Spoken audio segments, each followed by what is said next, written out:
The biggest news, yes. Today is 10/20/25, so in 5 years it'll be 10/20/30. And I'm thinking about mine to get on my calendar. That's going to be amazing. Yeah, I can't wait. I hope to see you all that day. I remember when it was 12, 12, 12, and I was like, this is gonna be such a special day, and Yeah. it wasn't. No, yeah. Sometimes it disappoints. My friends on November 11th, 2011 at 11/11/11. Yeah. Okay. Uh, we have a exam a week from today. So exam 2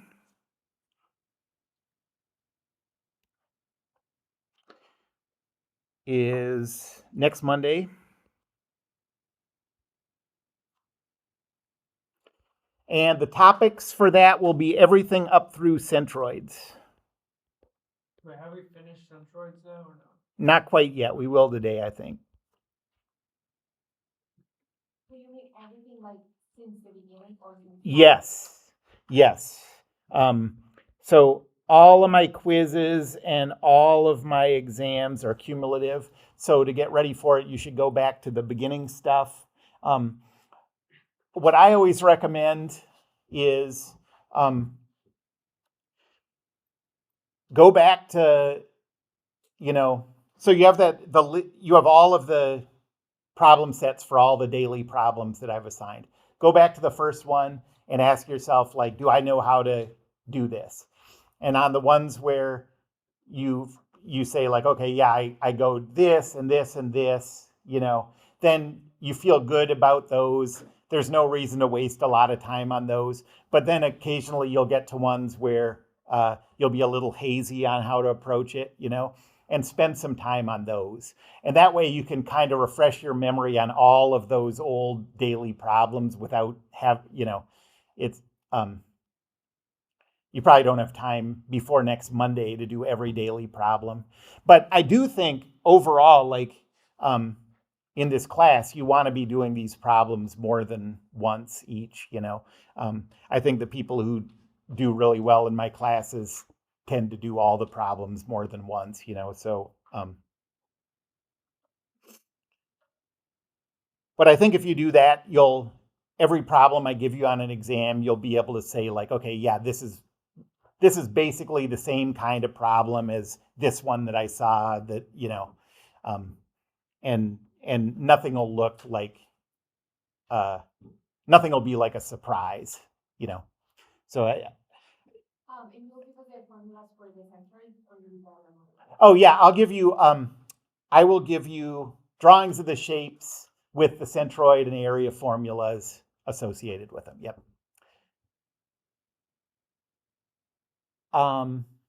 Any other questions about the exam? So, yeah, and the exams are just calculations. So to get ready for the exams, it's just about like the daily problems. You can also use examples from class as kind of more daily problems to try to work through. You can use weekly problems as problems to work through. They're all kind of related to the same stuff that you're trying to get familiar with for the exams. Okay. So with centroids, I said this before.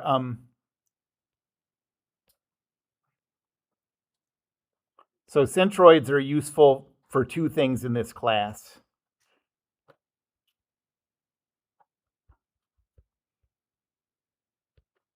The first one is applying the weight force at an object center of mass.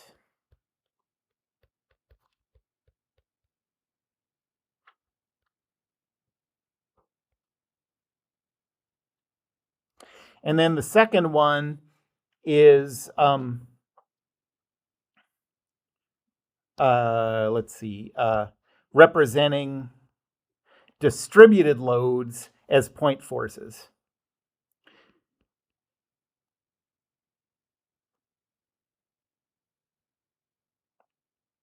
Really, these are the same thing, but they feel sort of different in the way that you see them. Distributed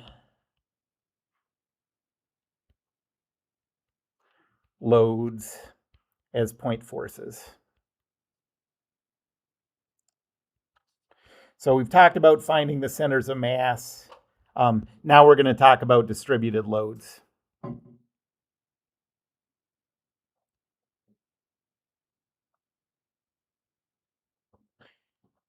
And an example of a distributed load would be like,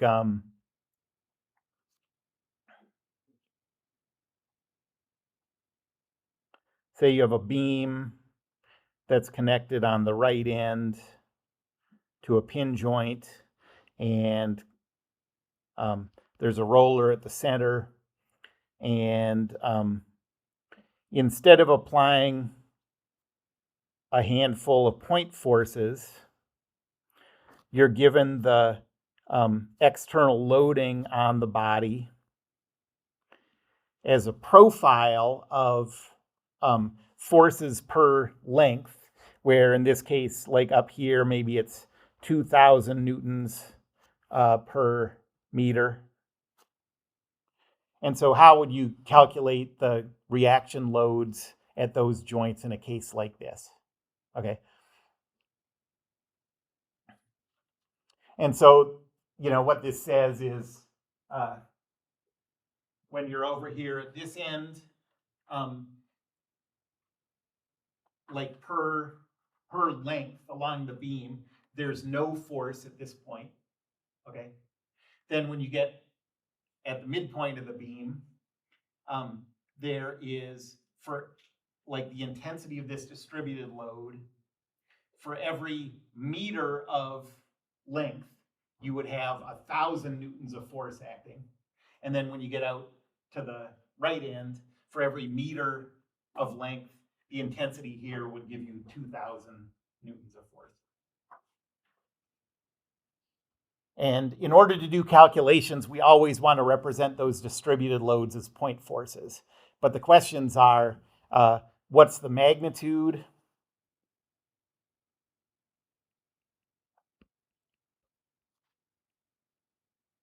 So for this problem, we would want to find the centroid of the triangle. Exactly, yep. That's where it acts, yep. So what's the magnitude of, this is another equipolant system. We're going to take that distributed load and represent it as a single point force. It's not exactly the same, but it's equipolant.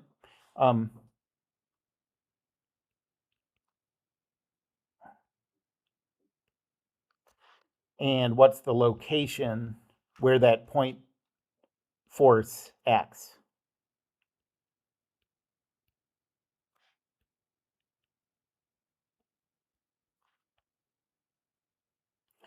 Or where it would act.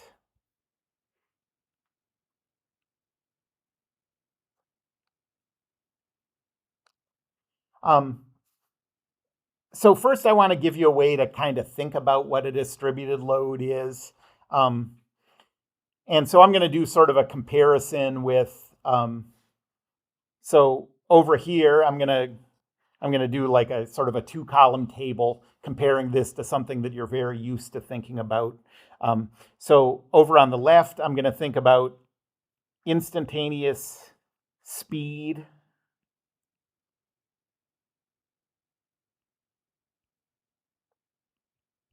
And its relationship to distance traveled.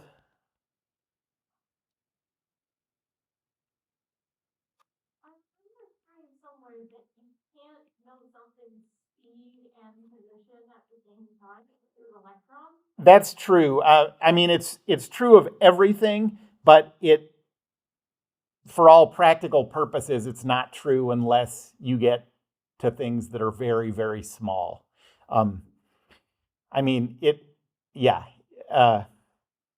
It's a quantum, it's kind of one of the fundamental bases of quantum mechanics. Yep. But everything that we're doing in any of my mechanics classes, in any of my engineering classes, are based on classical physics. Not quantum. Yeah, not quantum. Okay, so instantaneous speed versus distance traveled, and then I'm going to make the analogy with distributed load versus the total force applied.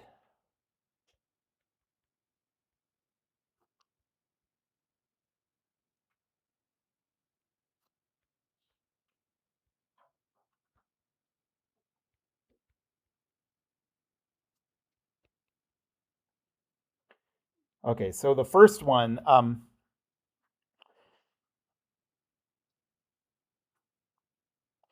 an object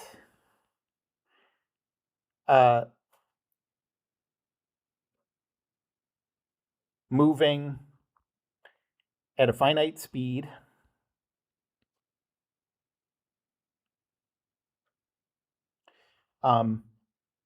travels zero distance at a single instant.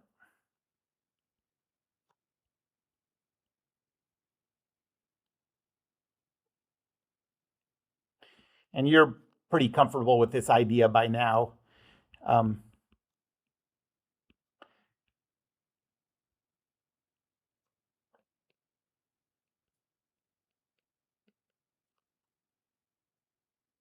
So going 50 miles an hour, how far do you travel in a single instant? You don't go anywhere.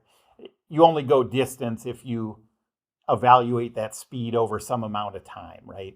And it works the same way with a distributed load. So a distributed load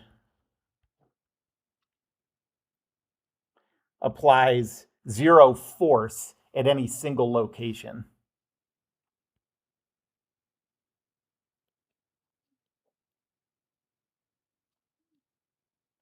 So the analogy is like a single point, a single location on a body versus a single instant in time as something is moving. So a distributed load applies zero force at a point.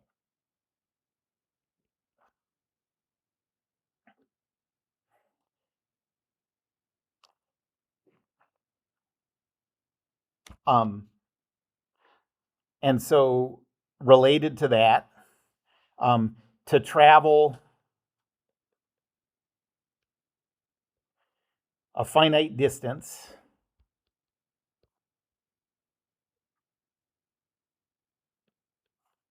the object needs to move at some speed for an interval of time.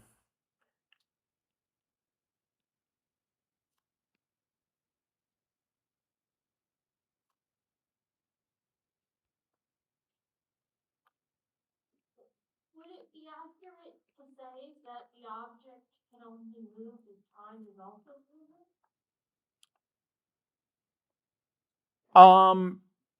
I wouldn't think of it like that. I would just think of it in terms of intervals versus points, you know? And in time, you know, we're talking about instants versus time intervals. With distributed loads, we're talking about points versus spatial intervals.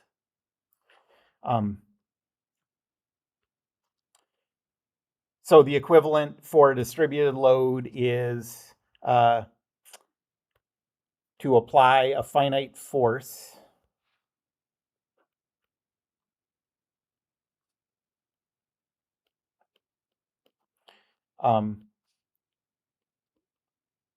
you need a distributed load acting over a distance interval, over a distance.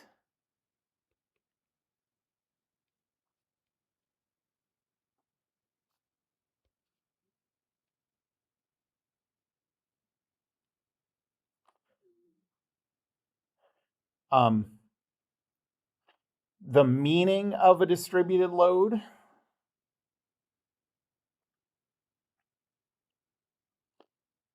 well, let's first think about the meaning of a speed, of an instantaneous speed. So the meaning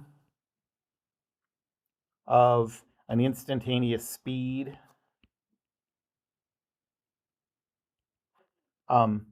So if you held that speed,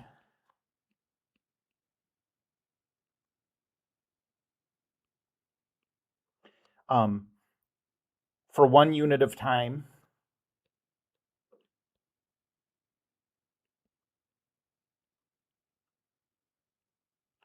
then that speed value gives the distance you would travel.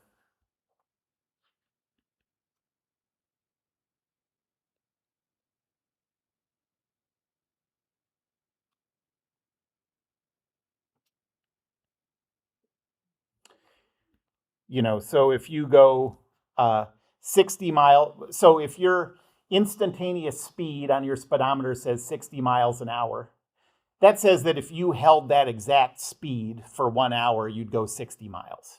Okay, that's what a distributed load means too.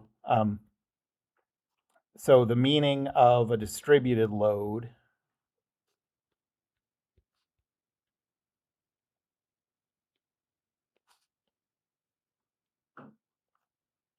is if the distributed load were constant over 1 unit of distance,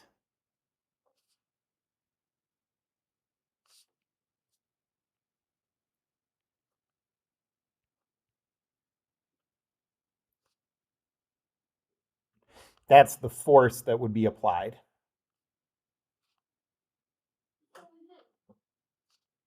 I'm imagining trying to push a box, and I can't push a box when I am applying the force to a single point. I have to have some area. Yeah, that's right. to Yep. apply the force. That's what we're talking about, exactly. Make contact, and then technically it is contact at a single point. Right, exactly.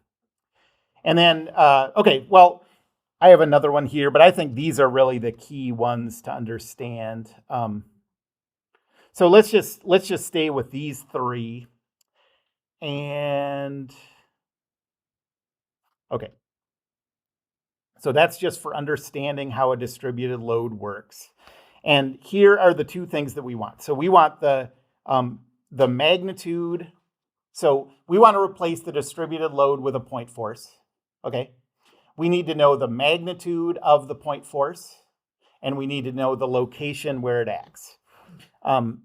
So the magnitude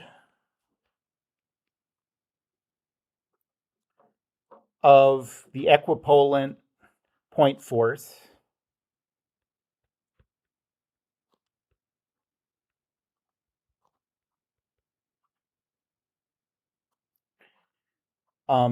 is the area of the distributed load shape.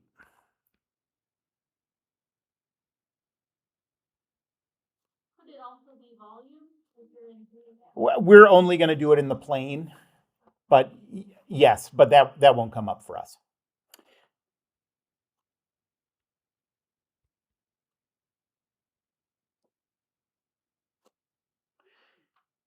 And the location of the equipolant point force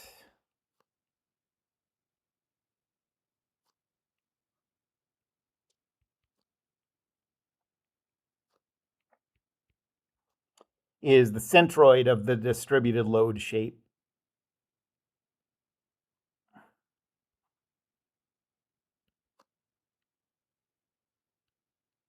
Would it be accurate to say that point forces can't actually exist? They're just a clever trick we use to simplify. Yeah, problems? it's true.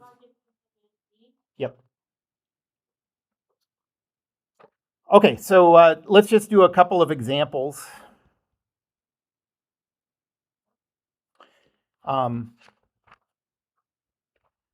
So first, let's say we have a pin joint on the left end.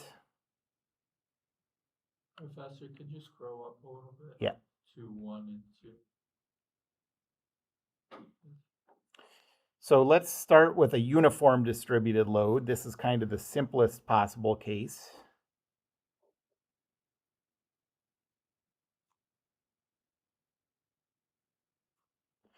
And let's say that along the whole length of this, we have a distributed load value of 3,000 newtons per meter. And we want to calculate the reaction loads at those joints.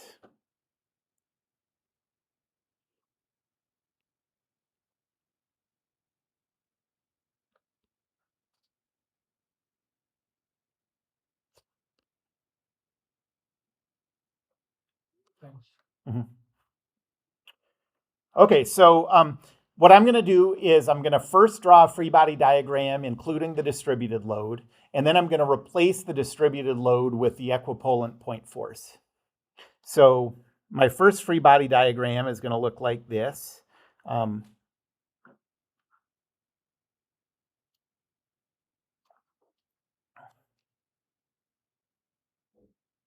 So we have this distributed load.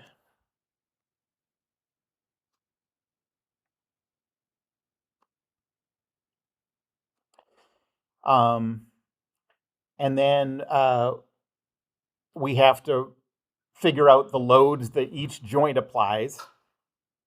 A pin joint in a plane problem applies an unknown force vector, so I'll call that RA. And a roller applies a force that is perpendicular to the surface toward the chosen body, so I'll call that RB. We know the direction of that force. And now I'm going to draw one more free body diagram that represents that distributed load as a point force. In order to do that, I have to figure out the centroid of the shape and the area of the shape. Pretty easy in this case. So we have a rectangle. The centroid is right in the middle.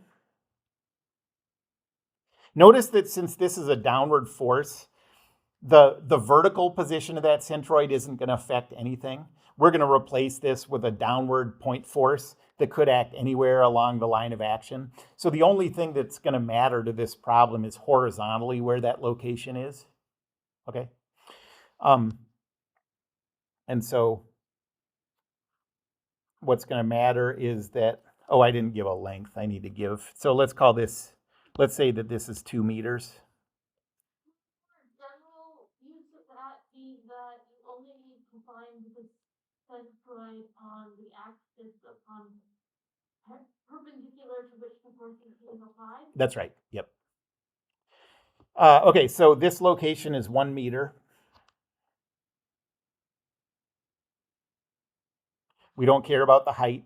And now we have to calculate the area. And the area, well, the height here is 3,000.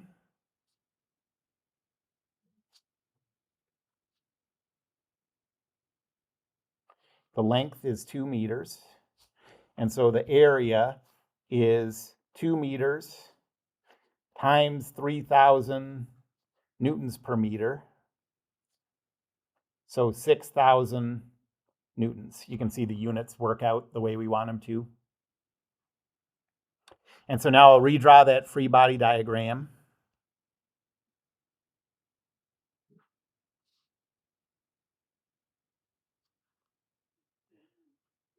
We have a unknown force vector here, RA. We have an upward force here, RB. And then we have, acting at the center, a point force of 6,000 newtons.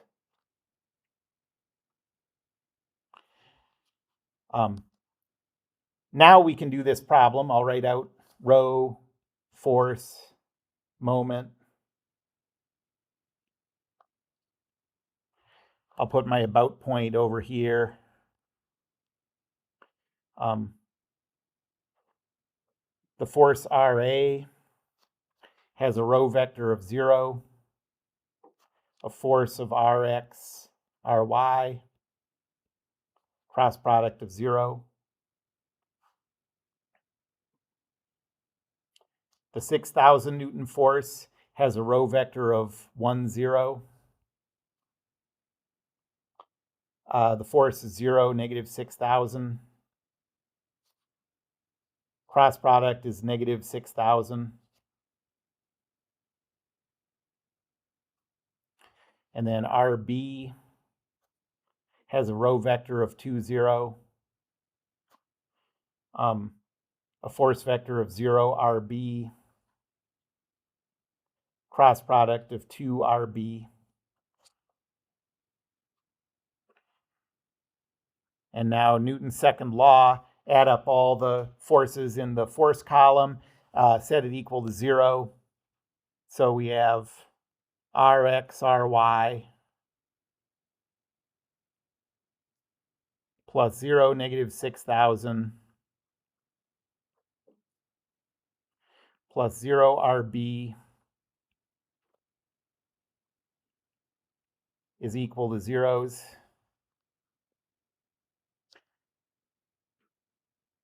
And then the moment equation, negative 6,000 plus 2 RB is equal to 0. And now you're just solving this system. Let's see, RB is equal to 3,000. And the RA vector, if you plug in 3,000 for RB, is 0 for X, 3,000 for Y. Any questions about that? So if it doesn't, a force that, like, the point force system? So think of it as, remember, equipolant system. So this is an equipolant system, which means that it's not exactly the same thing, but for rigid bodies, the behavior is the same. So when you're dealing with rigid bodies, you can always replace one equipolant system with another. So what we've done is we've replaced the distributed load with an equivalent equipolant system that allows us to do the calculation. And that we always find with the area. Like Always with the area and the centroid. Yep, okay. that's right. So that's all we're going to be doing. So let's do another one now. A little more complicated. Well, actually, I'm going to just show. Am I going to? No, I'm not. I'm going to do a totally different problem. So let's say this time we have a cantilever beam that's attached at the left end to the wall. Let's say it has a length of 0.5 meter.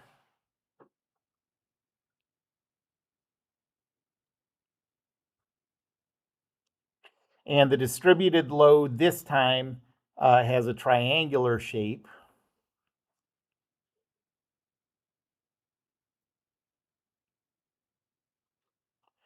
Where at the greatest value, it has a distributed load of 10,000 newtons per meter. Okay. Well, in this case, you can't just, so with that uniform distributed load, we just multiplied this times the length to get the total force. That's not how it works in this case. You can think of this as equivalent to, like, what if a car started at rest and then sped up until it was at 60 miles an hour, over an hour? Well, that isn't the same as going 60 miles an hour for the entire hour. So that distance isn't going to be the same. And in this case, the total force that's applied here is not going to be the same as if we had 10,000 newtons per meter of distributed load uniformly over that whole length. It's going to be different. But we're still going to do the calculation the same way. We're going to replace this with a point force by calculating the area and the centroid.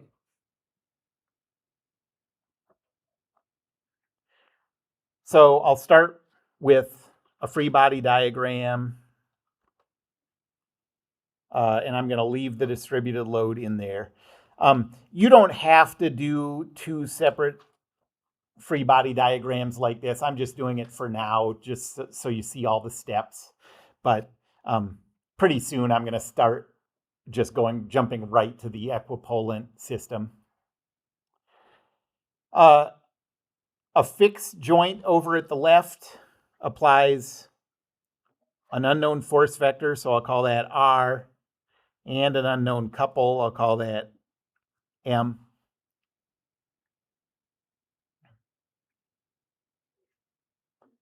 And then I'll put in the distributed load.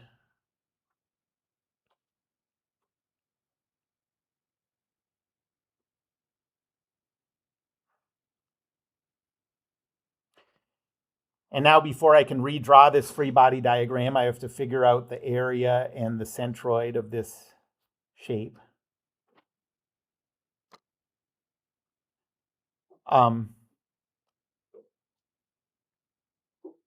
So this has a height of 10,000. And a base of 0.5.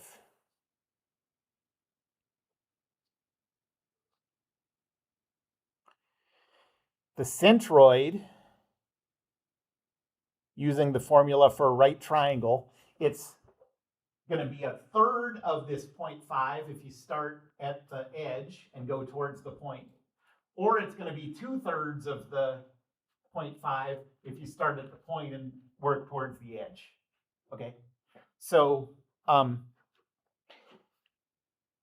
this distance is 2/3 of 0.5, or 0.3 repeating.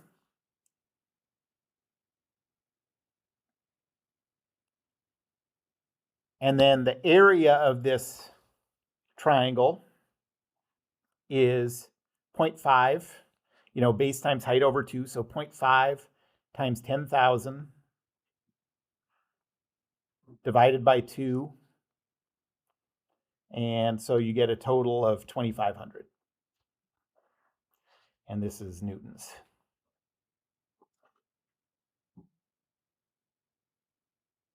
So now I'll redraw this free body diagram.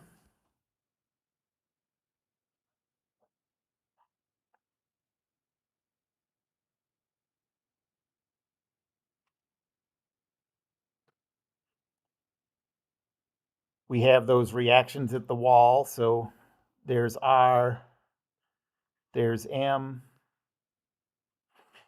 and then we have our point force of 2,500 that's acting 2/3 of the way from the left to the right.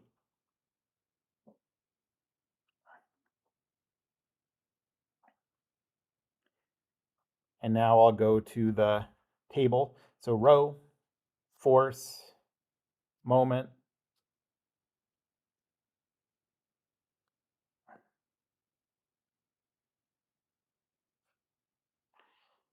I'll put my about point at the left again. So for the force R, the rho vector is 0. The force is Rx, Ry. Cross product is 0. Second, I'll do that couple. For couples, we don't care about rho or F. And so I'll just put this in as M. Just in the moment column. And then last is this 2,500 Newton force. The rho vector is, well, to get from our about point to here, that distance is 0.3 repeating. We figured that out from the centroid. And so this rho vector is 0.3 repeating 0.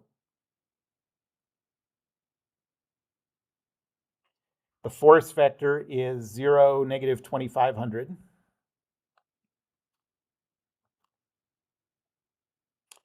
The cross product is negative 833.3 repeating.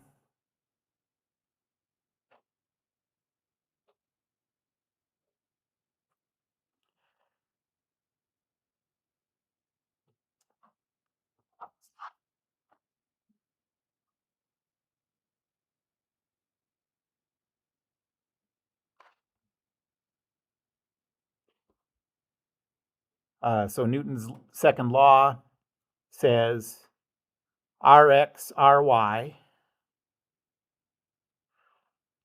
plus 0, negative 2,500 is equal to zeros. And the moment equation says 0 plus m minus 833.3 repeating is equal to 0. Yes? One of the things I've been wondering about is that usually in our problems, the about point is where whatever moment we're given is acting. Oh, okay. Does that notion of us just ignoring the row and the fourth vector hold if our about point isn't there? Yes, it does. Okay. And actually, once you're treating something as a rigid body, where the moment acts actually doesn't affect anything. It's kind of just more for visual understanding. Yep. Okay, so we get that m is equal to positive 833.3 repeating Newton meters. That's positive, which means that couple is counterclockwise. And that makes sense if you think about, so this force is trying to rotate this body clockwise around the about point. So in order to counteract that, this couple has to apply a counterclockwise moment to keep it at rest. Now we can plug m. Oh, no, we don't have to plug anything anywhere. Go to Newton's second law, and the R equations say